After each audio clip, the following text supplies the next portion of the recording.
ఇప్పుడు మనం క్షేత్రగణితంలో మరో కొత్త రకమైన ప్రాబ్లం చేయబోతున్నాం. అంటే ఇవన్నీ దేనికి సంబంధించినవి అంటే కాంబినేషన్ ఆఫ్ ఫిగర్స్, అంటే రెండు లేదా అంతకంటే ఎక్కువ ఆకారాల యొక్క కలయిక పైన ఆధారపడినవి. అలాగే ఇక్కడ రాబోతున్నవి కూడా కలయిక మీద ఆధారపడినవే. ఏంటి ఆకారాలు, ఏ విధంగా చేస్తాం. అయితే కొన్ని సందర్భాల్లో మనకి పోటీ పరీక్షల పరంగా వాటికి షార్ట్కట్లు కూడా చెప్పొచ్చు. అంటే ఇక్కడ ప్రాబ్లము చేపిస్తాను, అలాగే దానికి సంబంధించిన షార్ట్కట్ ఫైనల్గా చెప్తాను. అదేంటి అంటే ఒకసారి అందరూ చూడాలి. అదేంటంటే ఇక్కడ మనకి ఇది ఒక చతురస్రం. ఇదేంటిది?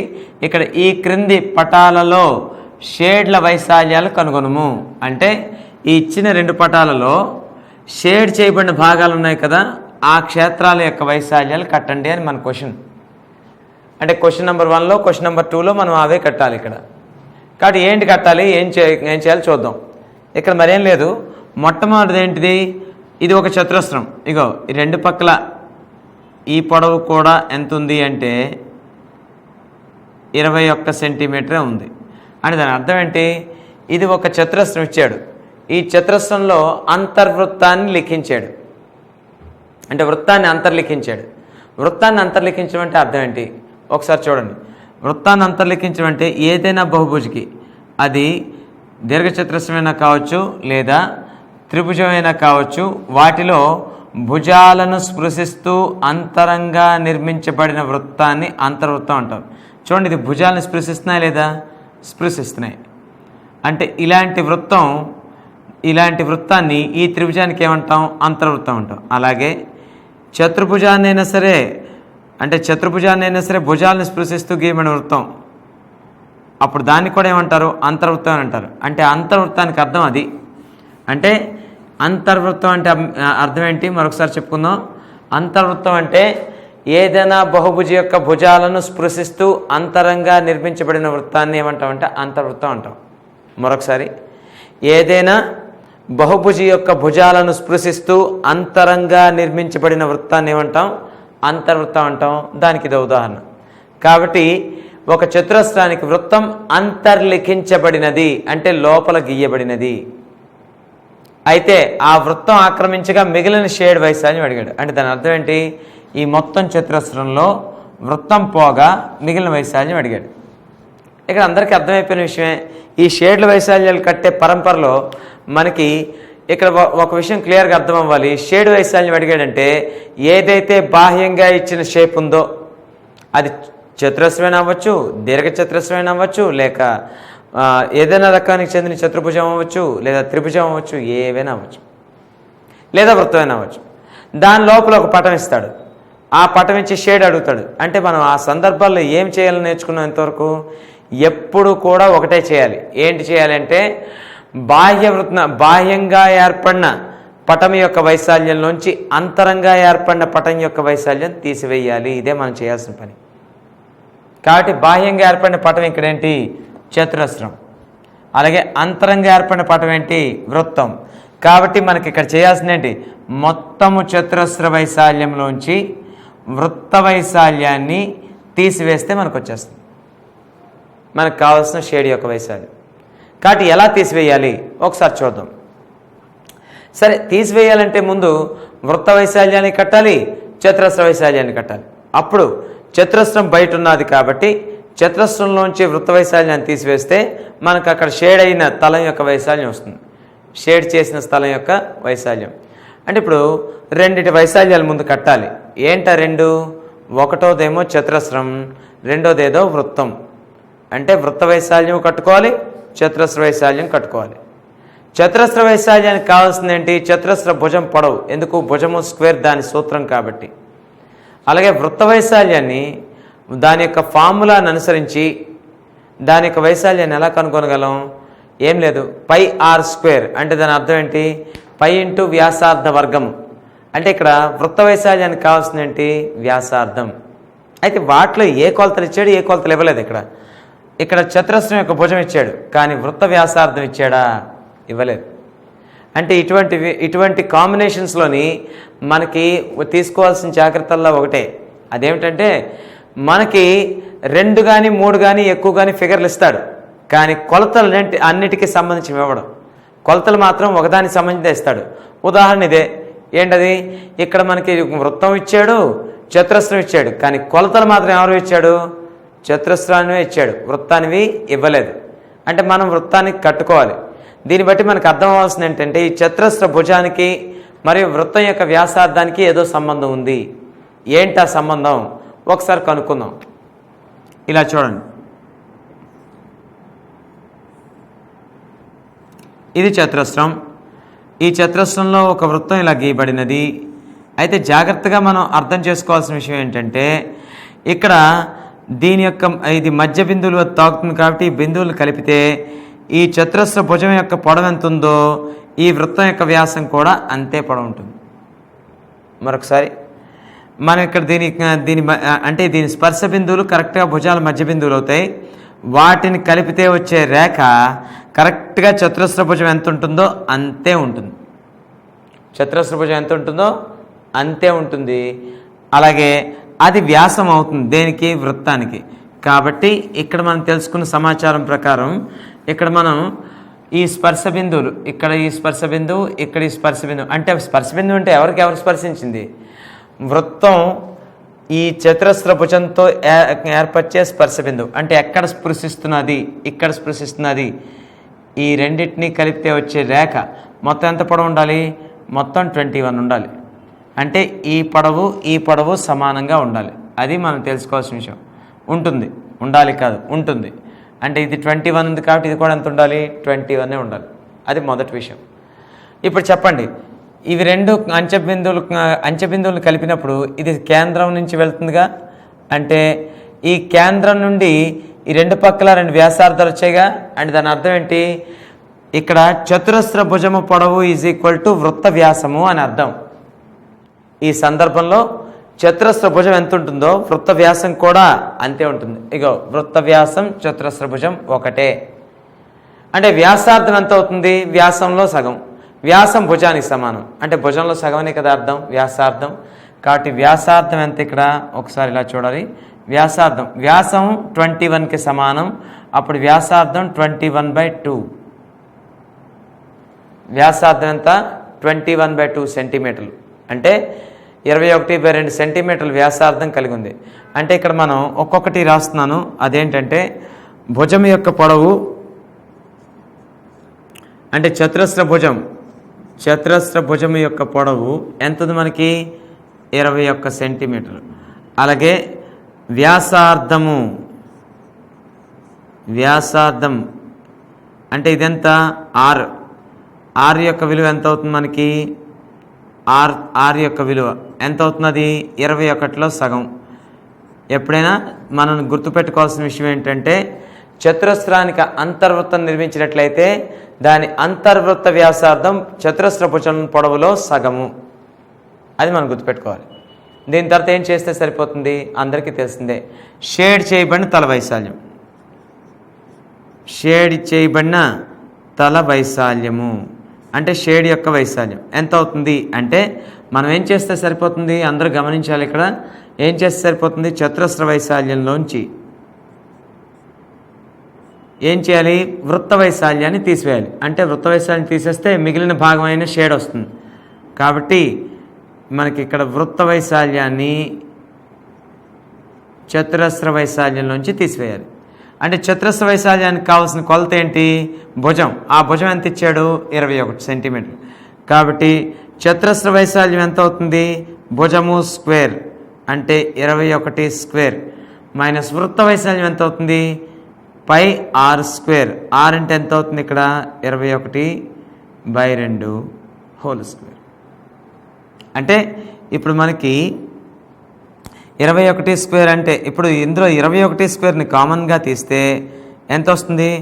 21 స్క్వేర్ ఇంటూ ఎంత అవుతుంది? ఇక్కడ మనకి 21 స్క్వేర్ కామన్గా లాగేసాం కాబట్టి 1 - π/2 అంటే ఇది 441 ఇంటూ 1 - π/2 అన్నాం. 1 - π/2 అంటే ఇక్కడ మనకి π విలువని 22/7గా ప్రతిక్షేపించడం జరిగితే 22/7గా ప్రతిక్షేపించేస్తాం. అప్పుడు ఎంత అవుతుంది? ఈ పక్కన రాసి చూపిస్తున్నాను. ఇంకో చూడండి, 1 - 22/7 /2 అన్నాం. /2 అంటే ఎంత అవుతుంది? ఇక్కడ కింద × 2 అయిపోతుంది అంతేగా. /2 అంటే /2 అంటే ఇలా రాసి చూపిస్తున్నాను. ఎవరైనా నాన్ మ్యాథ్స్ వాళ్ళు ఉంటే /2 అంటే ఇది. ఇప్పుడు /1 అని అర్థం అంటే 1/2 అవుతుంది. అంటే దాని అర్థం ఏంటి? × 1/2 అయిపోతున్నది. అంటే 2 1లు 2 11లు కాబట్టి 1 - 11/7 అంతేగా. 1 - 11/7 21² ఇదంతా 1 - 11/14 1 - 22/7 సారీ ఇక్కడ మనకు క్షమించాలి. ఇక్కడ మనకి 4 ఇది ఎందుకంటే 21² 4 కాబట్టి ఇక్కడ 4 వచ్చిన కారణంగా ఇక్కడ 1/4 వేస్తే ఇక్కడ 7 2 14 కాబట్టి 14 - 11 ఎంత? 3/14 3/14 అంటే మనకి ఇక్కడ 14తో తెగిపోతుంది కాబట్టి లేదా మనం కట్ చేస్తే 7 2 7 ఎంతలు 7 6 42 7 3 అంటే ఇది ఎంత అవుతుంది? 63 3 ఎంత అవుతుంది? 63 180 3 3 9 అంటే ఎంత? 189/2 అంటే 2 9 18 2 4 8.5 అంటే మనకు ఫైనల్గా దీని వైశాల్యం ఎంత వచ్చింది? 94.5 చదరపు సెంటీమీటర్లు. మరొకసారి చెప్తున్నాను, ఏం లేదు, అదేంటంటే మనకి ఇక్కడ ఈ చతురస్ర వైశాల్యంలోంచి ఈ వృత్త వైశాల్యాన్ని తీసివేయాలి. అంటే చతురస్ర భుజం పొడవు ఎంత? 21. అందులో సగం వ్యాసార్థం అవుతుంది కాబట్టి 21/2. అంటే చతురస్ర వైశాల్యం మనకి అంటే షేడ్ యొక్క వైశాల్యం కావాలంటే మనకి మొత్తం చతురస్ర వైశాల్యం నుంచి వృత్త వైశాల్యం తీసివేస్తే సరిపోతుంది. అంటే చతురస్ర వైశాల్యం మనకి ఎంత? భుజం పొడవు 21 కాబట్టి భుజము స్క్వేర్ 21². అలాగే వ్యాసార్థం వృత్త వ్యాసార్థం 21/2 కావడం వల్ల వృత్త వైశాల్యం πr² కాబట్టి π × 21/2² కాబట్టి ఇక్కడ మనకి రెండు సందర్భాల్లోనూ 21² కామన్గా తీసేస్తే ఇక్కడ 1 - π × 1/2² అంటే 1/4 అంటే 1 - π/4 దాని సూక్ష్మీకరించగా పై విలువ 22/7గా రాసి సూక్ష్మీకరించగా మనకి ఆ షేడ్ చేయబడిన భాగం యొక్క వైశాల్యం 94.5 చదరపు సెంటీమీటర్ వచ్చింది. ఇది దీని యొక్క వైశాల్యం. అలాగే రెండో సందర్భానికి రండి. రెండో సందర్భంలో ఏమి ఇచ్చాడు? మళ్ళీ ఇది చతురస్రం ఇచ్చాడు. చతురస్రం అంటే అన్ని వైపులా పొడవు ఎంత ఉంటుంది? 21 సెంటీమీటరే ఉంది. అంటే ఇప్పుడు చతురస్ర వైశాల్యం అలాగే మనకి ఇక్కడ షేడ్ చేయబడిన వైశాల్యం కావాలి. షేడ్ చేయబడిన వైశాల్యం కావాలంటే ఇక్కడ ఈ మిగిలిన భాగాలని తీసివేయాలి. అసలు మిగిలిన భాగాలు ఏ రూపంలో ఉన్నాయి అది ముందు మనకు తెలియాలి. ఒక్కసారి జాగ్రత్తగా చూడండి. ఇక్కడ మనకి నేను ముందే చెప్పాను, ఇక్కడ దీని యొక్క వ్యాసార్థం ఒకేలా ఉంటుంది కదా. అంటే ఇక్కడ మనకి ఒకసారి చూడండి, ఇది ఏ రూపంలో ఉంది? ఇది ఒక సెక్టార్ రూపంలో ఉంది అంతేగా. చూడండి ఒక్కొక్క పీస్. ఇక ఈ ముక్కను తీసుకుంటే ఇది ఏ రూపంలో ఉంది? ఇలా ఉంది. చతురస్రంలో ప్రతి కోణం ఎంత ఉంటుంది? 90 డిగ్రీలు కాబట్టి ఇక్కడ కోణం కూడా ఎంత? 90 డిగ్రీలు. అలాగే మరి ఈ పొడవు ఎంత ఉంటుందో ఈ పొడవు కూడా అంతే ఉంటుందిగా. కాబట్టి మొత్తం భుజంలో ఇవి రెండు సమభాగాలుగా విడదీస్తే ఒక్కొక్కటి సగం ఉంటుంది కాబట్టి ఇది 21/2. ఇది కూడా 21/2. అన్ని వైపులా ఎంత? నేను ఇలా రాస్తున్నాను 21/2 21/2 21/2 21/2. ఇక్కడ కూడా అంతే 21/2 21/2 21/2. అంటే దాని అర్థం ఏంటి? 21/2 దాని యొక్క వ్యాసార్థంగా మారింది. అంటే ఇక్కడ మనం ఏం చేస్తే సరిపోయింది? ఇక్కడ ఒక సెక్టార్ ఇలాంటిది. ఇలాంటివి ఎన్ని సెక్టార్లు ఉన్నాయి? 4 సెక్టార్లు ఉన్నాయి. ఒక సెక్టార్ అన్ని 4 సెక్టార్లకి కోణాలు ఎలాగుంటాయి? సమానంగా ఉన్నాయి. ఎందుకు? చతురస్రంలో 4 మూలల వద్ద లేదా 4 శీర్షాల వద్ద ఏర్పడిన కోణాలు ఎలా ఉంటాయి? సమానంగా ఉంటాయి, 90 డిగ్రీస్. అలాగే వ్యాసార్థాలు కూడా అన్నిటికీ ఎంత ఉన్నాయి? 21/2లుగానే ఉన్నాయి. కాబట్టి ఇవన్నీ ఎలాంటి సెక్టార్లు? సర్వసమానమైన సెక్టార్లు. కాబట్టి 4 సర్వసమానమైన సెక్టార్ల యొక్క వైశాల్యాన్ని చూడండి. ఈ 4 సెక్టార్ల యొక్క వైశాల్యాన్ని మొత్తము చతురస్రంలోంచి తీసివేస్తే మిగిలేది షేడేగా. మరొకసారి చెప్తున్నాను, ఇప్పుడు మొత్తం చతురస్ర వైశాల్యంలోంచి 4 సెక్టార్ వైశాల్యాలు తీసివేస్తే మనకు వచ్చేదేంటి? షేడ్ వైశాల్యం. అయితే ఇక్కడ సెక్టార్ యొక్క వ్యాసార్థం ఉంది, సెక్టార్ యొక్క కోణం కూడా ఉంది కాబట్టి మనం తీసివేయచ్చు. కాబట్టి ఇక్కడ మనం వాడు ఏంటి ఇచ్చాడో ఒకసారి రాసుకుందాం, రాసుకున్న తర్వాత ప్రాబ్లం చేద్దాం. ఒకటోది ఏంటి, ఇందులో మనం రాసుకోవాల్సింది చతురస్ర భుజం. చతురస్ర భుజం ఎంత ఇచ్చాడు, 21 సెంటీమీటర్. బాగుంది. దీని తర్వాత మనకి వ్యాసార్థం ఆర్ ఎంత ఇచ్చాడు, 21/2. ఎందుకు, దానిలో సగం ఉంటుంది ఇది కాబట్టి అప్పుడు 21/2 సెంటీమీటర్లు. అలాగే దాని యొక్క కోణం, సెక్టార్ కోణం ఒక్కొక్కటి ఎంత ఇచ్చాడు, సెక్టారు కోణం ఎంత ఇచ్చాడు, 90 డిగ్రీలు ఇచ్చాడు. ఇది మనకి ఇచ్చిన ఇన్ఫర్మేషన్, అంటే లెక్క చేయడానికి మనకి ఇవ్వబడిన సమాచారం ఇది. ఇప్పుడు దీనిలో మనం ఏం చేస్తే సరిపోతుంది, మొదట చతురస్ర వైశాల్యం కట్టి చతురస్ర వైశాల్యం నుంచి ఒకేలాంటి సెక్టార్లు 4 వాటి వైశాల్యాల మొత్తాన్ని తీసివేస్తే సరిపోతుంది. అది మనకు కావాల్సిన ఇక్కడ. కాబట్టి ఒక్కొక్క సెక్టార్ వైశాల్యం ముందు కట్టి చూద్దాం. చూడండి, ఇప్పుడు నేను కడుతుంది సెక్టారు వైశాల్యం. ఇది వరకు మనకు చెప్పుకున్నాం సెక్టార్ వైశాల్యం సూత్రం ఏంటి అని. సెక్టార్ వైశాల్యం సూత్రం ఏంటి అందరికీ తెలిసిందే.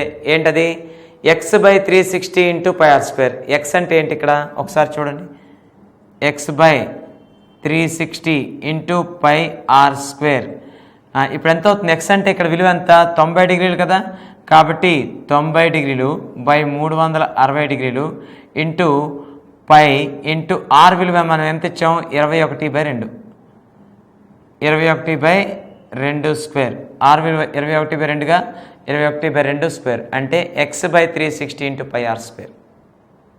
సరే, 91 94 అంతేగా, 91 94 అంటే ఇక్కడ మనకి ఏమవుతుంది, 1/4 ఇంటూ పై విలువని 22/7గా ప్రతిక్షేపిస్తే ఇక్కడ 21/2 ఇంటూ 21/2 అని రాస్తున్నాను. ఎందుకంటే 21ని 2ని స్క్వేర్ చేసి అనవసరంగా తర్వాత కొట్టివేయడానికే కాబట్టి టైం వేస్ట్ చేసుకోకూడదు.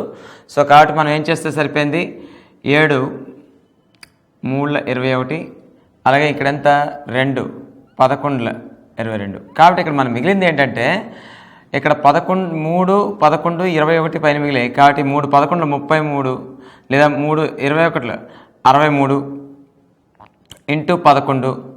63 ఇంటూ 11 అంటే ఎంత అవుతుంది, 693 బై ఇక్కడ ఎంత మిగిలింది కిందని 8. ఇదేంటంటే మనకి ఎన్నిటి యొక్క వైశాల్యం, ఒక సెక్టార్ యొక్క వైశాల్యం. కానీ ఇక్కడ మనకేంటి 4 సెక్టార్ల వైశాల్యం ఎంత, 4 ఇంటూ సెక్టార్ వైశాల్యం. ఎందుకు, మొత్తం 4 సెక్టార్లు కదా కనుక్కోవాల్సినవి.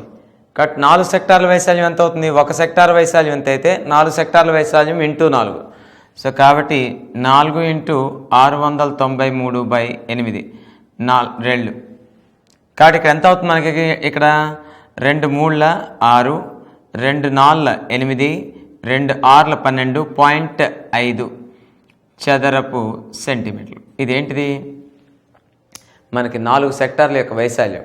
ఇప్పుడు మనం ఏం చేస్తే సరిపోతుంది, షేడ్ వైశాల్యం కావాలంటే మొత్తం చతురస్ర వైశాల్యంలోంచి ఈ 4 సెక్టార్ల వైశాల్యాన్ని తీసివేస్తే సరిపోతుంది. కాబట్టి మొత్తం షేడ్ వైశాల్యం ఇక ఇక్కడ రాస్తున్నాను, షేడ్ వైశాల్యం ఈక్వల్ టు మొత్తం చతురస్ర వైశాల్యం ఎంత మనకి 21². ఎందుకంటే భుజం 21 కాబట్టి భుజము స్క్వేర్ అంటే 21², దాని వైశాల్యం అవుతుంది. మైనస్ ఇక్కడ 346.5 అంటే ఇక్కడ ఎంత 441 మైనస్ 346.5. జాగ్రత్తగా దీన్ని తీసివేస్తే మనకేమవుతుంది, 0 కాబట్టి 0.5 మిగులుతుంది 5.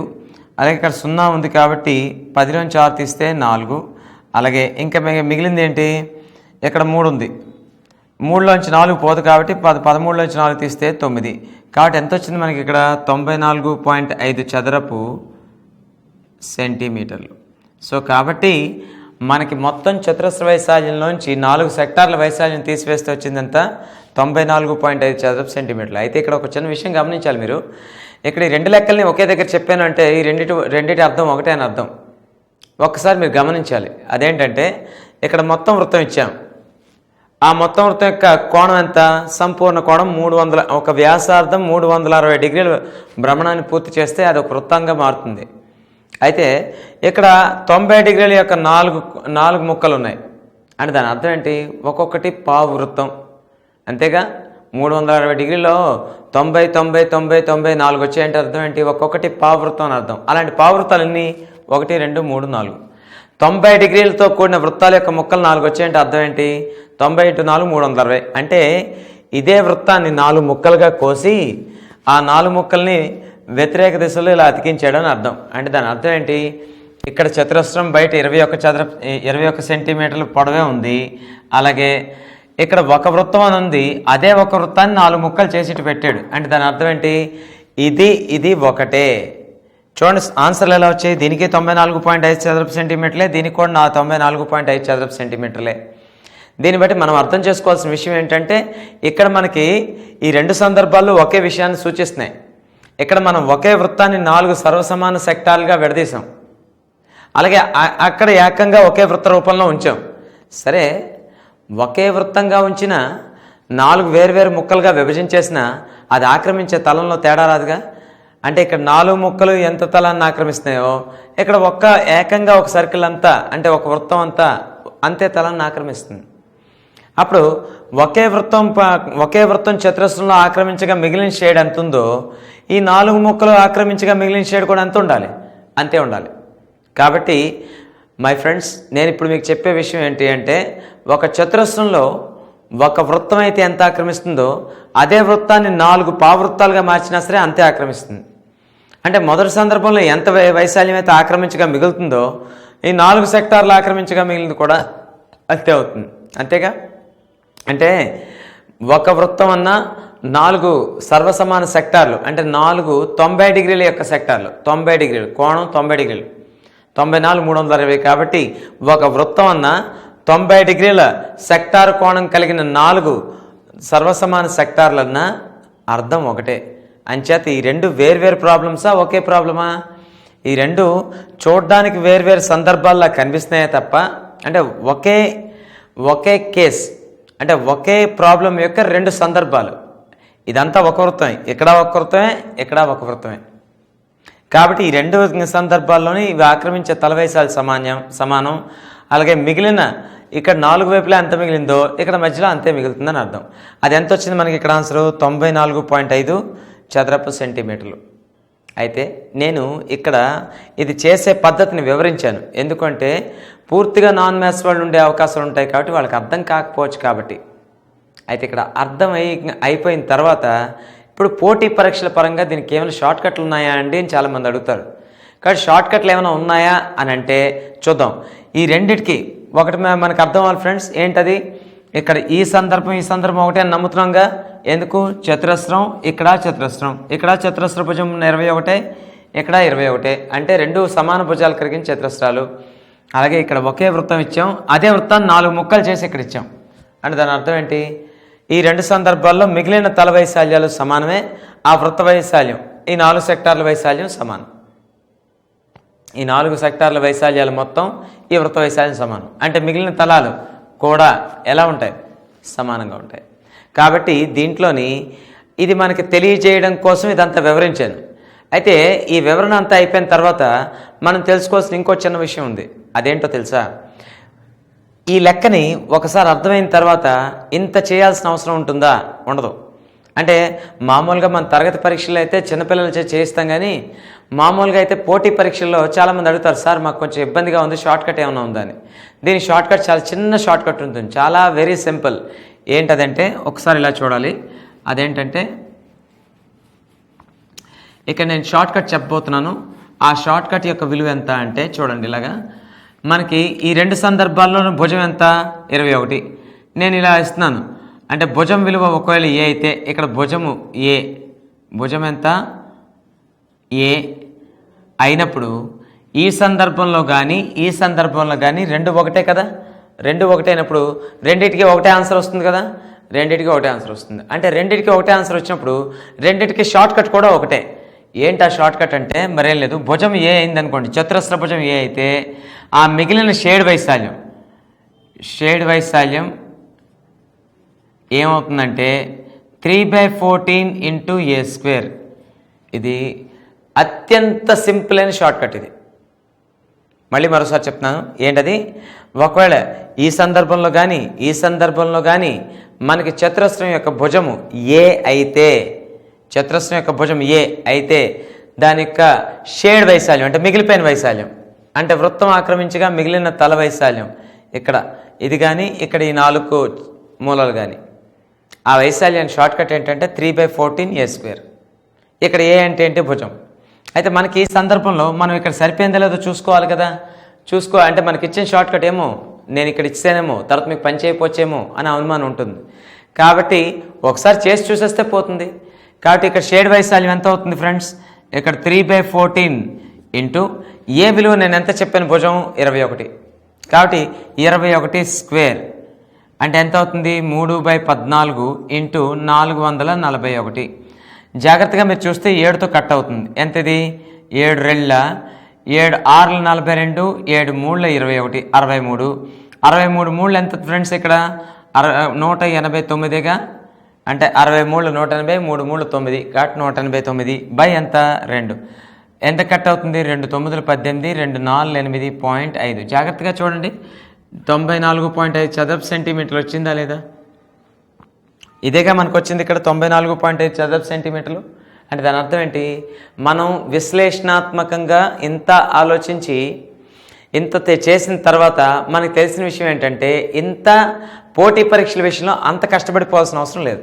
చాలా సింపుల్గా చెప్పొచ్చు దాని ఆన్సర్ ఎంత అవుతుంది. చతురస్ర భుజం ఏ అయినప్పుడు ఈ సందర్భంలో కానీ ఈ సందర్భంలో కానీ దాని యొక్క షేడ్ వైశాల్యం అంటే మిగిలిన వైశాల్యం వృత్తం ఆక్రమించగా మిగిలిన వైశాల్యం షేడ్ వైశాల్యం అది ఎంత అవుతుంది 3/14 ఏ స్క్వేర్. 3/14 ఏ స్క్వేర్ అంటే 3/14. ఏ అంటే ఇక్కడ భుజం విలువ 21 కాబట్టి 21 స్క్వేర్. ఎంతసేపు పట్టింది మనం గత పావు గంటగా లెక్క చెప్పాం. కానీ ఈ లెక్క ఇలాగే చేసేస్తే కనుక మనం ఎంతసేపు పడుతుంది, ఫాస్ట్గా అయిపోయిందా లేదా. ఎంతసేపు పట్టింది 3/14 ఏ స్క్వేర్లో ఏ విలువ 21 పెట్టేసరికి 3 ఇంటూ 3/14 ఇంటూ 21 స్క్వేర్ వేస్తే 3/14 ఇంటూ 441 అయిపోయింది. దాన్ని సింప్లిఫై చేస్తే వెంటనే 94.5 వచ్చింది. అయితే నేను అందరు విద్యార్థులకి సజెషన్ నా వైపు నుంచి ఏంటంటే షార్ట్ కట్లు వాడొద్దని నేను చెప్పట్లే, కానీ ముందు దాని అసలు లెక్క ఏమిటో తెలియాలి. తెలియకుండా షార్ట్ కట్ల మీద ఆధారపడకండి, అది కరెక్ట్ కాదు. ఎందుకంటే మీరు రాయిపోతుంది డిఎస్సి. నేను అడిగిందే ప్రశ్న అడిగితే మంచిదే, ఓకే 3/14 ఏ స్క్వేర్ వేసేసి ఆన్సర్ కొట్టేస్తారు. కానీ ఒకవేళ అలా ఇవ్వకుండా ఇంకేదైనా వాడు ఎక్స్ట్రా ఇచ్చాడు అనుకోండి అప్పుడు మీరు లెక్కపోయినట్టేగా. కాబట్టి ఇందాక చెప్పిన ప్రొసీజర్ అంతా ఒకసారి చూసుకోండి. ఆ తర్వాత అడిగింది షేడ్ వైశాల్యమే అనుకోండి, వెంటనే మీరు వాడుకోవడం ఎగ్జామ్స్లో ఎలా వాడుకోవచ్చు అంటే 3/14 ఏ స్క్వేర్. మళ్ళీ చెప్తున్నాను ఫైనల్గా, ఈ సందర్భంలో కానీ భుజము ఏ అయితే దాని యొక్క షేడ్ వైశాల్యం ఈ షేడ్ కానీ యొక్క వైశాల్యం ఎంత, షేడ్ వైశాల్యం ఈక్వల్ టు ఎంత అవుతుంది 3/14 ఏ స్క్వేర్. అయితే ఈ షార్ట్ కట్ మాత్రం చాలా పవర్ఫుల్ షార్ట్ కట్. ఎందుకంటే మీరే చూస్తుంటారు గత 15 నిమిషాలు చేసిన లెక్క ఎంత మహా అయితే 1-2 నిమిషాల లోపు వచ్చేసింది. ఎంత నాన్ మ్యాథ్స్ వాడికైనా ఇంకా గట్టిగా స్పీడ్ చేసేవాడికి సెకండ్లో వస్తుంది ఆన్సర్. కాబట్టి ఈ షార్ట్ కట్ గుర్తుపెట్టుకోండి. అలాగే లెక్క చేసే విధానాన్ని కూడా అవగాహన పరచుకోండి. ఇప్పుడు మనం ఇంకో రకమైన సమస్యను చూద్దాం. అది కూడా చతురస్రంలో అంతర్వృత్తం ఏర్పరిచిందే, కాకపోతే ఇందాక మనం షేడ్ చేసిన వైశాల్యం అడిగాం, ఇప్పుడు వృత్త వైశాల్యం అడుగుతున్నాం. ఇది కొంచెం సింపుల్ అయిన విషయమే అయినప్పటికీ ఒకసారి చేసి చూద్దాం. ఏంటి అంటే ఒకసారి చూడండి, ఇది ఒక చతురస్రం యొక్క భుజం ఎంత 28 సెంటీమీటర్లు 28 సెంటీమీటర్స్ 28 సెంటీమీటర్లు మరియు దానిలో ఒక అంతర్వృత్తం లిఖించబడినది. అంతర్వృత్తం అంటే అర్థం ఏంటి, 4 వైపులా భుజాలను తాకుతున్న ఒక వృత్తం లిఖించబడింది. అయితే ఆ వృత్తం యొక్క వైశాల్యం ఎంత అడిగాడు. వృత్తం యొక్క వైశాల్యం కావాలంటే ఏం చేయాలి, మనం ఇక్కడ వృత్త వ్యాసార్థం తెలుసుకోవాలి. మనకు తెలిసిందే, ఇదివరకే చెప్పాను, అంతర్వృత్తం చతురస్రంలో లిఖించినట్లయితే ఆ అంతర్వృత్తం యొక్క వ్యాసము చతురస్ర భుజానికి సమానం. ఇగో చతురస్ర భుజం అదే వ్యాసం అవుతుంది. ఇగో వ్యాసం ఎంత 28 అవుతుంది. మరి వ్యాసార్థం ఎంత అవుతుంది 28/2 అంటే ఎంత 14 సెంటీమీటర్లు వ్యాసార్థం. సరే వ్యాసార్థం వచ్చేసినట్టేగా. కాబట్టి వ్యాసార్థం ఈక్వల్ టు ఎంత అవుతుంది? ఇక్కడ రాస్తున్నాను సపరేట్గా. r ఈక్వల్ టు 28/2 అంటే ఎంత? 14 సెంటీమీటర్లు. మరి వ్యాసార్థం వచ్చిన తర్వాత వృత్త వైశాల్యంగా అడిగాడు. వృత్త వైశాల్యం ఎంత అవుతుంది మనకి? πr². అంతేగా. కాబట్టి వృత్త వైశాల్యము equal to πr² equal to π into 14² అంటే 22/7 ఇంటూ అనవసరంగా 196 వేయకండి. కొట్టుకోవడం కొంచెం సింపుల్గా ఉండకపోవచ్చు. అందుకోసం 14² 14 ఇంటూ 14గా విడగొట్టండి. అంటే మనకి ఇక్కడ అలాగా పోతుంది కాబట్టి 7 1 7 2 కదా. 7 1 7 2 14 2 ఎంత? 28. అంటే 28 ఇంటూ 22 అంతేగా. 14 28 ఇంటూ 22. కాబట్టి 22 ఎందులు ఎంత? 20 ఎందుల 120, 2 ఎందులు 16, 176 అంటే 17 ఉంచాము. అలాగే 22 రెళ్ళ 44, 44 17 అంటే ఎంత అయింది? 61. ఇది 11, ఇదెంత? 61. సో కాబట్టి 616 చదరపు సెంటీమీటర్లు. సో మనకు అర్థమవుతుంది ఏంటి? వ్యాసార్థం కట్టాలంటే ఎప్పుడైనా అంతర్వృత్తం చతురస్రానికి గీసినట్లయితే చతురస్రం యొక్క అంతర్వృత్త వ్యాసార్థం దాని భుజంలో సగము, అంటే చతురస్ర భుజంలో సగము. చతురస్ర భుజం 28 సెంటీమీటర్లు కాబట్టి దాని అంతర్వృత్త వ్యాసార్థం 28లో సగం 14. అంటే అంతర్వృత్త వ్యాసార్థం వచ్చిన తర్వాత మనం తీసుకునేది ఏంటి? దాని వృత్త వైశాల్యం. వృత్త వైశాల్యం ఎలా వస్తుంది? వృత్త వైశాల్యం అనేది πr². r అనేది వ్యాసార్థం అయినప్పుడు అంటే π ఇంటూ వ్యాసార్థంలో మనం కనుక్కున్నాం ఎంత? 14² అంటే ఇంటూ 14 రాసాం. దాన్ని సింప్లిఫై చేయగా వచ్చింది ఎంత? 616 చదరపు సెంటీమీటర్లు. సో మనం ఇదివరకు చూసిన అంతర్వృత్తం యొక్క కేసులోనే ఇది ఒక రకమైన ప్రాబ్లం. ఇప్పుడు మనం మరో రకమైన ప్రాబ్లం చూడబోతున్నాం. దీనికి కూడా మనం విశ్లేషణాత్మకంగా ప్రాబ్లం చేసినప్పుడు ఒక విధంగా వస్తుంది, అలాగే స్ట్రైట్గా మీరు ఇంకొక ఆన్సర్ తెచ్చేసుకోవచ్చు. ఎలాగా అంటే అయితే దీన్ని ఒకే రకంగా చేసేయడం మంచిది. వాడు ఏమన్నాడు? పెద్ద అర్ధవృత్తాలు 2 ఇచ్చాడు చూడండి. ఇచ్చిన ప్రతి పెద్ద అర్ధవృత్తాలకు వ్యాసార్థం 42 సెంటీమీటర్లు. ఆయన షేడ్ చేయబడిన క్షేత్ర వైశాల్యం కనుగొన్నాం. అలాగే పక్కన ఇంకో విషయం ఇచ్చాడు. ఏంటది? పెద్ద అర్ధవృత్తాల వ్యాసార్థాలు సమానం, అలాగే చిన్న అర్ధవృత్తాల వ్యాసార్థాలు కూడా సమానం. ఇది మనకి ఇచ్చిన విషయం. అయితే జాగ్రత్తగా ఆలోచిస్తే ఇక్కడ ఒకసారి చూడండి అందరూ. ఇప్పుడు మనకి పెద్ద అర్ధవృత్తాలు ఏవి, చిన్న అర్ధవృత్తాలు ఏవి? ఇగో ఇలా చూడండి, ఇక్కడ రాస్తున్నాను. ఇగో పెద్ద అర్ధవృత్తం నేను ఇలా వేరుపరిచి చూపిస్తున్నాను, దానివల్ల మీకు అవగాహన వస్తుంది. ఇవి పెద్ద అర్ధవృత్తాలు. ఇగో ఇది ఇది. అలాగే చిన్న అర్ధవృత్తాలు ఏంటంటే ఇలా చూడండి. ఇగో చిన్న అర్ధవృత్తాలు ఏంటంటే ఇగో ఫస్ట్ ఇలా వచ్చింది, ఇదొక అర్ధవృత్తం, ఇలా ఒక అర్ధవృత్తం, ఇలా ఒక అర్ధవృత్తం, ఇలా అర్ధవృత్తం. ఇంతేగా. అంటే ఇది ఎక్కడో కాదు, ఇలా వచ్చింది.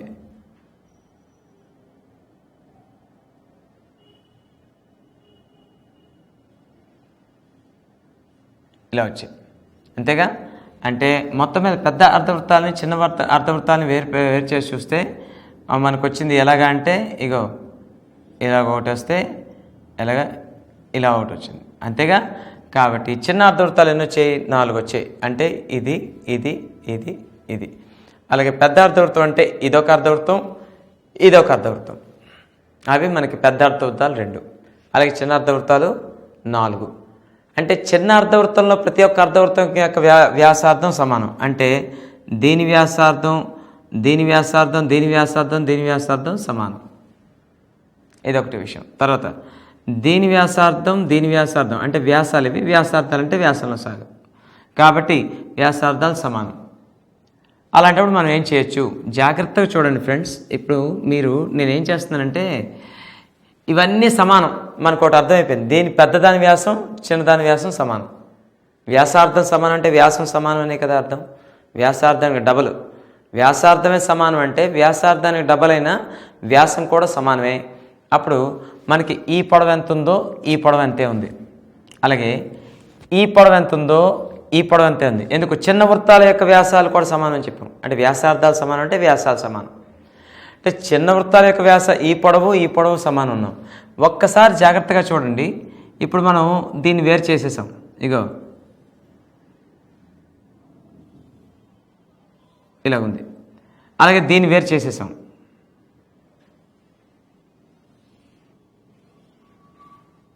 అంతేగా, ఈ విధంగా వేరు చేసేసాం. అయితే వేరు చేసేసిన తర్వాత మనకి ఈ పొడవు సమానం. ఇక చూడండి, ఈ పొడవు అలాగే ఈ పొడవు సమానం అని చెప్పాంగా, ఎందుకంటే చిన్న వృత్త వ్యాసాలు సమానం అంటే వ్యాసార్థాలు సమానం.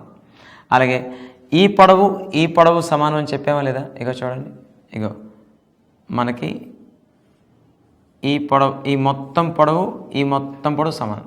అంటే దీన్ని పట్టుకెళ్ళి దీంట్లో ఫిట్ చేయొచ్చా లేదా? ఫిట్ చేస్తే ఏమవుతుంది ఇక్కడ మనకి జాగ్రత్త చూస్తే ఇగో ఈ విధంగా వస్తుందా లేదా?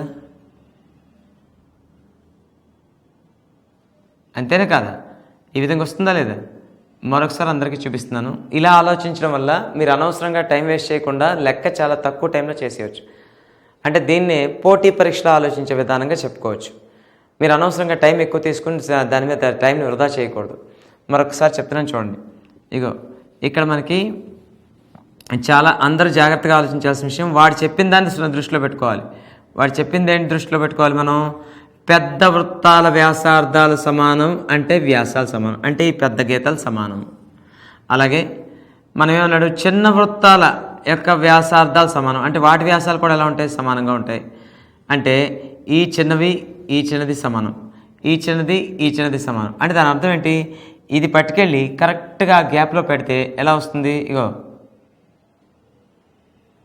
ఇలా వచ్చి మొత్తం అంతా నిండిపోతుంది కదా. అంటే ఇప్పుడు దీన్ని బట్టి మొత్తం షేడ్ చేయబడిన తల వైశాల్యం అంటే ఇదంతా షేడ్ చేసామనుకోండి, అదేమవుతుంది చెప్పండి? ఇగో ఇదంతా షేడ్ చేస్తుంది, ఇదంతా షేడ్ చేస్తుంది. అంటే ఇదేం సూచిస్తున్నది? ఈ రెండు భాగాల్ని కలిపితే అదే 42 సెంటీమీటర్లు. అంతేగా 42 సెంటీమీటర్లు అంటే పెద్ద వృత్తం యొక్క వ్యాసార్థం అంతే కదా ఇచ్చాడు. ఇది ఈ రెండు పెద్ద వృత్తం యొక్క వ్యాసం అంటే వ్యాసార్థం అంతా 42. అంటే అదే ఇలాంటి రెండు భాగాలను కలపగా అంటే జోడించగా ఇలా తీసేసి ఇలా అతికేయడం వల్ల మనకు వచ్చింది ఏంటి? ఒక పూర్తి వృత్తం వచ్చేసింది. అండ్ ఈ పూర్తి వృత్తం అనేది పెద్ద భాగాల తాలూకు మొత్తం కదా.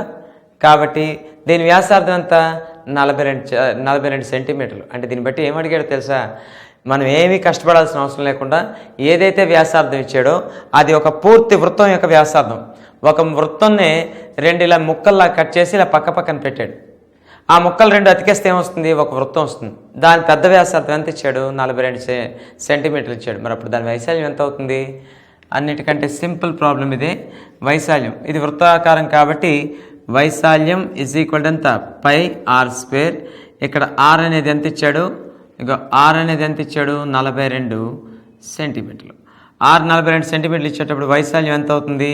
π అంటే 22/7 ఇంటూ r² అంటే 42² అంటే 22/7 ఇంటూ 42 అనవసరంగా స్క్వేర్ చేయకండి. 42 ఇంటూ 42 అంటే 7 ఎంతలు పోతుంది? ఇది 7 ఆర్లు పోతుంది. అంటే మీరు జాగ్రత్తగా అబ్జర్వ్ చేసుకుంటే 42 8 ఎంత అవుతుంది చూడండి. 42 8 42 8 అంటే 48 ఎంత? 120. 48 ఎంత? 320. 2 8 ఎంత?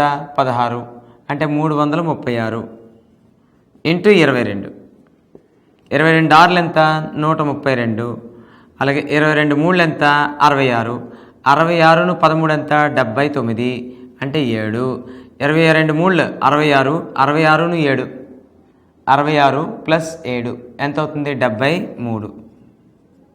కాబట్టి ఎన్ని చదరపు సెంటీమీటర్లు? 7392 చదరపు సెంటీమీటర్లు. అయితే అందరూ ఈ క్యాలిక్యులేషన్స్ ఇవన్నీ ఎలాగ చేసుకోగలం, ఎందుకంటే అందరికీ తెలిసిన విషయాలే. ఇక్కడ కొత్తగా అంటూ మనం నేర్చుకునేది ఏముందంటే ఇక్కడ ఈ అర్ధవృత్తాలు ఇవి రెండు ఒక వృత్తంలో భాగాలను తెలుసుకోవాలి.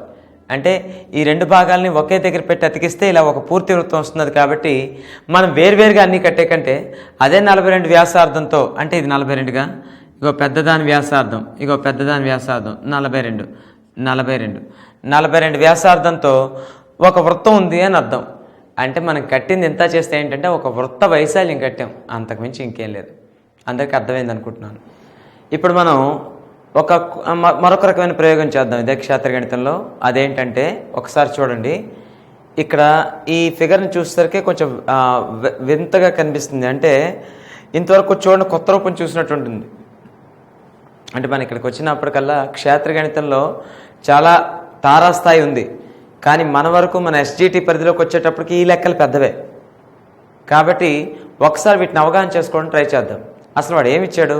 ఇక్కడ చూస్తే ఏదేదో ఫ్యాన్ రెక్కల్లా కనిపిస్తున్నాయి. ఇలాగా ఈ ఫ్యాన్ రెక్కల్లా కనిపించిన దాని తలకు వైశాల్యం మనం కట్టాలంటే మనకు ఒక పట్ట అన్నది అంతు పట్టదు. కాబట్టి దాని ముందు విశ్లేషణ ద్వారా మనం గ్రహించవచ్చు. చాలా సింపుల్ ఫిగర్ ఇది. అయితే అర్థమైన వాళ్ళు ఎలాగా చేస్తారు, అర్థం కాని వాళ్ళకి ఇది కొంచెం జాగ్రత్తగా చెప్పే అవసరం ఉంది. కాబట్టి నా వంతుగా నేను చెప్పడానికి ప్రయత్నిస్తున్నాను. చూడండి. అయితే ఇప్పుడు మనకి ఇక్కడ ఇచ్చింది ఏంటంటే, ఇచ్చిన పటంలో 4 అర్ధవృత్తాలను 2 పావువృత్తాలను కలిగి ఉన్నది. ఈ మొత్తం పటంలో 4 అర్ధవృత్తాలు ఉన్నాయి, అలాగే 2 పావువృత్తాలు ఉన్నాయి అన్నాడు. మళ్ళీ చెప్తున్నాను. ఈ ఇచ్చిన పటంలో 4 అర్ధవృత్తాలను మరియు 2 పావువృత్తాలను కలిగి ఉన్నది. ఇచ్చిన పటం దేన్ని కలిగి ఉన్నది? 4 అర్ధవృత్తాలు 2 పావువృత్తాలు. అసలు అవి ఏమిటో చూడాలి కదా ఇందులోని. ఒకసారి చూడండి. ఇగో ఇలా రాసి చూపిస్తున్నాను పక్కకి. మీకు ఏమైనా డౌట్ అనిపిస్తే ఇక్కడ మళ్ళీ మరొకసారి వివరిస్తాను. చూడండి, ఇది ఒక అర్ధవృత్తమైన కాదా, అలాగే ఇది ఒక అర్ధవృత్తమైన కాదా, అలాగే ఇది ఒక అర్ధవృత్తమైన కాదా, ఇది ఒక అర్ధవృత్తమైన కాదా అంటే ఎలాగా? ఇగో ఇవో 2 అర్ధవృత్తాలు, ఇదొకటి ఇదొకటి, అలాగే ఇవో 2 అర్ధవృత్తాలు. ఎన్ని అర్ధవృత్తాలు? 4 అర్ధవృత్తాలు. వాడిచ్చిన లెక్క సరిపోయిందా లేదా? సరిపోయింది. 2 పావువృత్తాలు అన్నాడు.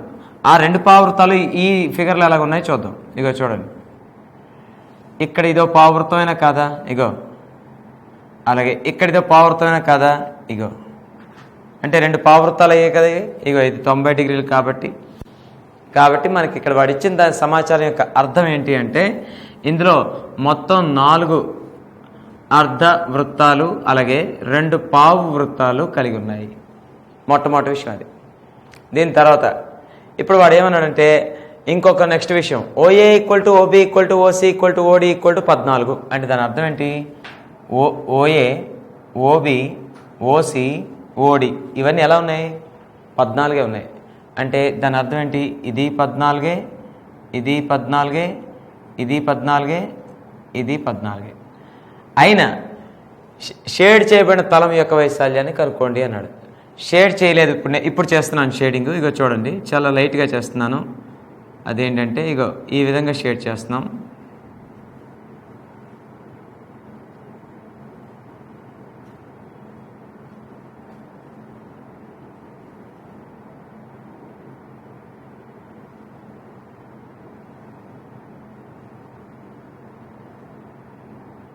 అలాగే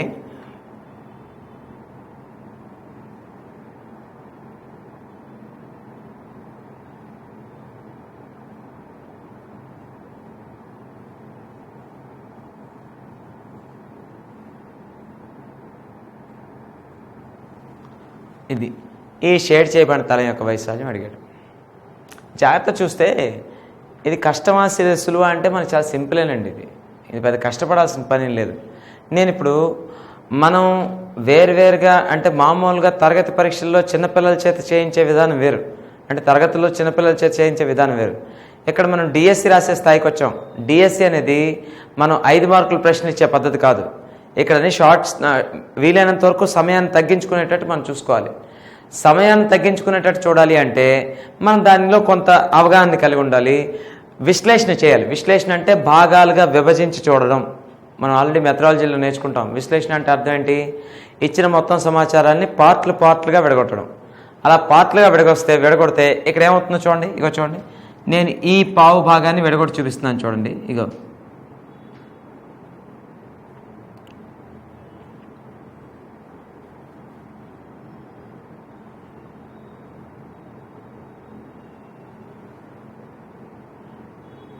ఈ విధంగాను ఉంది. అంతేనా? ఈ పావు భాగాన్ని విడగొట్టాను. ఈ పావు భాగాన్ని విడగొట్టి అప్పుడు ఏం చేశాను? ఇక ఇక్కడ ఒక అర్ధవృత్త భాగాన్ని విడగొట్టాను. మనం చెప్పిందల్లా ఒకటే, అందరికి అర్థం అవ్వాల్సింది ఏంటంటే ఇది 14 వ్యాసమే, ఇది 14 వ్యాసమే. అంటే చిన్న అర్ధవృత్తాలకి 14 అనేది వ్యాసం అవుతున్నది. అంతేగా? పావువృత్తాలు ఏవైతే ఇచ్చాడో వాటికి వ్యాసార్థం 14 అవుతున్నది. అందరూ గుర్తించాల్సిన విషయం ఏంటంటే ఇక్కడ చూడండి, పావువృత్తం ఇచ్చాం కదా, పావువృత్తం ఇస్తే ఇక చూడండి, పావువృత్తం అని ఇస్తే దీని వ్యాసార్థం ఎంత అవుతున్నది? 14 అవుతున్నది. మరి అదే ఇదే అర్ధవృత్తాలు ఇచ్చాం, ఈ అర్ధవృత్తాలకి మొత్తం ఇక్కడ 14 కదా, అంటే అర్ధవృత్తానికి వ్యాసం ఎంత అయింది? 14. వ్యాసార్థం ఎంత అయింది? 7. అంటే దీనికి కూడా వ్యాసం ఎంత? 14. మరి ఎందుకంటే ఇక్కడి నుంచి విడదీస్తాం కాబట్టి, మరి ఇక్కడి నుంచి విడదీసిన మొక్కని ఇక్కడ ఫిట్ చేసాం అనుకోండి, ఎలా వస్తుంది మనకి? ఇక్కడ జాగ్రత్త చూడండి, ఇక్కడి నుంచి తెచ్చిన ముక్కను పట్టుకొచ్చి ఇక్కడ విడదీస్తే ఇక్కడ ఇలా నిండిపోతుందా లేదా? అంటే జాగ్రత్తగా మీరు అబ్జర్వ్ చేసినట్లయితే ఇక్కడ చాలా సింపుల్ లెక్క ఇది. ఏ విధంగా అంటే ఇగో ఈ రెండింటిని దీన్ని ఇలా విడదీసాం, అంటే దీన్ని ఇక్కడి నుంచి తీసి ఇక్కడ పెట్టాం, దీన్ని ఇక్కడి నుంచి తీసి ఇక్కడ పెట్టాం, పెట్టి రెండు ఒకే వైపు తిప్పామనుకోండి, ఏమైనట్లు లెక్క? ఒకసారి చార్ట్ చూడండి, ఏమవుతున్నది మనకి ఇక్కడ? ఇగో ఈ రెండు ముక్కల్ని ఒకే వైపు తిప్పేసి ఈ అర్ధవృత్తాలని ఇక్కడ ఖాళీలో నింపేసామనుకోండి, అర్ధవృత్తాన్ని ఖాళీలో నింపేస్తే ఇగో మొత్తం ఒక పెద్ద అర్ధవృత్తం వస్తుందా లేదా? ఎందుకు మొత్తం పెద్ద అర్ధవృత్తం వస్తుంది? ఇగో చూడండి, ఇగో ఇది లైను, ఇగో ఇది ఒక పావువృత్తం ఇక్కడ కలిసిపోయింది, ఇది ఒక పావువృత్తం ఇక్కడ కలిసిపోయింది, అంతేనా? ఆ పావువృత్తం కలిసిపోగా మనకి ఖాళీలు ఎక్కడున్నాయి? ఇగో ఇక్కడ ఒకటి, ఇక్కడ ఒకటి, అంతేగా? ఆ ఖాళీలోని ఈ అర్ధవృత్తాన్ని ఇక్కడ, ఈ అర్ధవృత్తాన్ని ఇక్కడ నింపేస్తే మరి ఈ భాగం కూడా నిండిపోయినట్టుగా, అంటే ఇండైరెక్ట్గా ఏం అడిగినట్లు లెక్క? మొత్తం ఇదంతా కలిపి అడిగినట్లు లెక్క, అంతే కదా? మొత్తం ఇదంతా కలిపేసి అడిగేశాడు.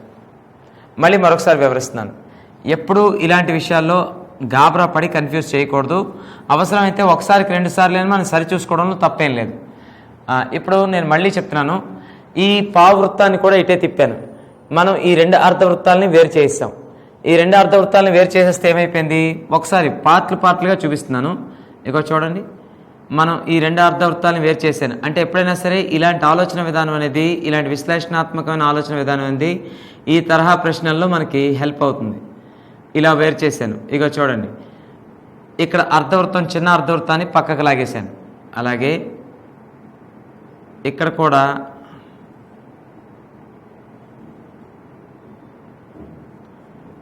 అంటే ఏం పక్కకు తీసేశాను? ఈ అర్ధవృత్తాన్ని పక్కకు తీసేశాను. అందరూ గమనించారు కదా? మనం కేవలం ఈ పావు భాగాలను మాత్రమే తీసుకున్నాము. మళ్ళీ చెప్తున్నాను, ఈ భాగాలని తొలగించేసి ఈ భాగాలను మాత్రమే తీసుకున్నాం. ఇక ఈ భాగాన్ని మాత్రం తీసుకున్నాం. ఇప్పుడు ఈ తొలగించిన భాగం ఇది 14 వ్యాసం, మరి ఇక్కడ గ్యాప్ వచ్చిన భాగం, ఖాళీ ఉన్న భాగం కూడా 14 వ్యాసం ఉన్న ముక్కే. అంటే ఈ ఖాళీ ఉన్న అర్ధవృత్తాకార భాగం, ఈ అర్ధవృత్తం ఒకే సైజు కదా, ఒకే పరిమాణం కదా, కాబట్టి ఇక్కడ దీన్ని ఫిట్ చేసాం అనుకోండి, అప్పుడు ఏమైపోతుంది? ఇక చూడండి, ఇక్కడ ఈ భాగం నిండిపోయినట్టు కదా, ఇక్కడ ముక్క తీసి ఎక్కడ అతికిస్తే ఇది నిండిపోయినట్టుగా, మొత్తం నిండిపోయింది. అలాగే ఇక్కడ ముక్క తీసి ఇక్కడ అతికించాం అంటే ఈ విధంగా అతికిస్తే మరి ఇది కూడా నిండిపోయినట్టే కదా. ఇప్పుడు రెండింటిని లేదా 2 పావువృత్తాలు అయ్యేవి, ఇవేమయ్యాయి? 14 వ్యాసార్థంతో, చూడండి అందరూ గమనించాలి, ఇక్కడ వ్యాసార్థం అంతా ఇదంతా 14గా. ఇది చూడండి, ఇదొక పావువృత్తం 14 వ్యాసార్థం, ఇదొక పావువృత్తం 14 వ్యాసార్థం, అంతేనా? కాబట్టి 14 సెంటీమీటర్ల వ్యాసార్థంతో 2 పావువృత్తాలు మనకు వచ్చాయి. ఆ భాగాలన్నింటినీ జాగ్రత్తగా రీఅరేంజ్మెంట్ మళ్ళీ అమర్చుకుంటే మనకి 14 సెంటీమీటర్ల వ్యాసార్థంతో 2 పావువృత్తాలు వచ్చాయి. అంటే 2 పావువృత్తాలు కలిపితే ఏమవుతుంది? ఒక అర్ధవృత్తం అవుతుందా లేదా? సరే, లేకపోతే పావువృత్తం అనుకోండి, ఒక పావువృత్త వైశాల్యం ఇంటూ 2 చేయొచ్చుగా. కాబట్టి మన షేడ్ వైశాల్యం ఈజ్ ఈక్వల్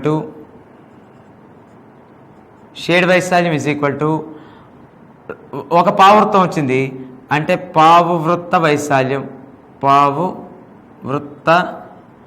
వైశాల్యం ఇలాంటివన్నీ ఒక పావువృత్తం కాదు, ఎన్ని? 2. కాబట్టి 2 ఇంటూ పావువృత్త వైశాల్యం. 2 ఇంటూ పావువృత్త వైశాల్యం ఎంత? పూర్తి వృత్త వైశాల్యం πr², పావువృత్త వైశాల్యం ఎంత? 1/4 πr². కాబట్టి 1/4 π. r యొక్క విలువ ఎంత? 14గా. ఇగో చూడండి, 14 చూడండి, ఈ పావువృత్త వ్యాసార్థం 14, ఈ పావువృత్త వ్యాసార్థం 14, కాబట్టి ఎంత? 14². కాబట్టి 2 1 2 2 అంటే మనకి ఇక్కడ ఎంత అయింది? 1/2 ఇంటూ పై విలువ 22/7 ప్రతిక్షేపించి చూద్దాం. ఇక్కడంతా 14 ఇంటూ 14 అంటే ఎందుకు అనవసరం గుణించడం అని. 2 ఎంతలు 11, 7 ఎంతలు 2, 14 2 28, 28 ఇంటూ 11 చేస్తే ఎంత వస్తుంది? ఇక చూడండి 8 8 2 10 ఇంకెంత 308. కాబట్టి మనకు వచ్చిన వైశాల్యం 308 చదరపు సెంటీమీటర్లు. అయితే ఫ్రెండ్స్ ఈ లెక్క చేసేటప్పుడు మనకి ఫార్ములాస్ అనేది ఎక్కువ ఉపకరిస్తున్నాయా లేక మన ఆలోచన విధానమా అంటే ఇక్కడ ప్రథమ స్థానం దేనికి వస్తుందంటే ఆలోచన విధానానికి. కాబట్టి ఇలాంటి లెక్కలు చేసేటప్పుడు మీరు ఆవేశపడిపోయి ఫార్ములాస్లోకి వెళ్ళిపోకూడదు. మీరు చేయాల్సినంత ఆలోచన, నెమ్మదిగా నిదానంగా ఆలోచించి చూస్తే మనకు ఆకారాలన్నీ కలిపితే ఏదో ఒకటి వస్తుందనే అవగాహన వచ్చేస్తుంది. ఎవరికైతే అర్థం కాకపోయి ఉండొచ్చు మరొక్కసారి అందరి కోసం వివరిస్తున్నాను. అదేంటంటే ఇలా చూడండి, ఇక్కడ ఈ అర్ధవృత్తాన్ని తొలగించేశాను, ఈ అర్ధవృత్తాన్ని తొలగించేశాను, ఇగో ఇటువైపు తీసేశాను. ఈ అర్ధవృత్తం సమానమైనవి కాబట్టి ఇది ఇక్కడ ఫిట్ చేశాను. అలాగే ఈ అర్ధవృత్తం ఈ గ్యాప్ సమానం కాబట్టి ఇక్కడ ఈ గ్యాప్లో ఇది ఫిట్ చేశాను. ఇగో ఇప్పుడు జాగ్రత్తగా ఆలోచిస్తే ఇదంతా కలిపితే ఈ షేడ్ అంతా కలిపితే ఇది కలిపితే అదంతా షేడ్ అయింది. అలాగే ఈ షేడ్ ఇక్కడ తెచ్చి పెడితే మొత్తం ఇదంతా షేడ్ అయింది. మొత్తం మీద మనకి ఇదంతా కలిపి ఎంత ఆక్రమించింది అంటే ఇదంతా కలిపి ఇది ఒక పావవృత్తం మొత్తాన్ని ఆక్రమించింది. అలాగే ఇదంతా ఆక్రమించింది, ఇది మరొక పావవృత్తాన్ని ఆక్రమించింది. అంటే మనం కట్టవలసిన వైశాల్యం ఎంత అంటే 2 పావవృత్తాల వైశాల్యాలు. అంటే ఒక అర్ధవృత్తం అనుకున్న తప్పేం లేదు. అయితే 2 పావవృత్తాల వైశాల్యాలు, ఒక్కొక్క దాని వ్యాసార్థం ఎంత అంటే 14 సెంటీమీటర్లు. కాబట్టి 14 సెంటీమీటర్ల వ్యాసార్థం గల ఒక పావవృత్త వైశాల్యం ఎంత అవుతుంది అంటే పూర్తి వృత్త వైశాల్యం, సంపూర్ణ వృత్తం అనుకోండి, పూర్తి వృత్తం అయితే πr². కానీ ఇక్కడ పావవృత్తం కాబట్టి దానిలో పావు వంతు అంటే 1/4 వంతు. కాబట్టి 1/4 ఒక πr². r విలువ 14 ప్రతిక్షేపించాం. అలాగే పై విలువ 22/7 వేసి సింప్లిఫై చేసుకుంటే మనకు వచ్చిందంత 308 చదరపు సెంటీమీటర్లు. ఇక్కడ మనకి ఫార్ములా లేదా సూత్రము కంటే ఆలోచన విధానం, విశ్లేషణ మాత్రమే ఈ ప్రాబ్లమ్ని మనకి సింపుల్గా చేస్తాయి. సో ఇలాంటి ప్రాబ్లమ్స్ని కూడా మనం అందరం ఎక్స్పెక్ట్ చేయాలి. ఇలాంటి ప్రాబ్లమ్స్ వస్తాయనే అందరం మానసికంగా సంసిద్ధంగా ఉండాలి.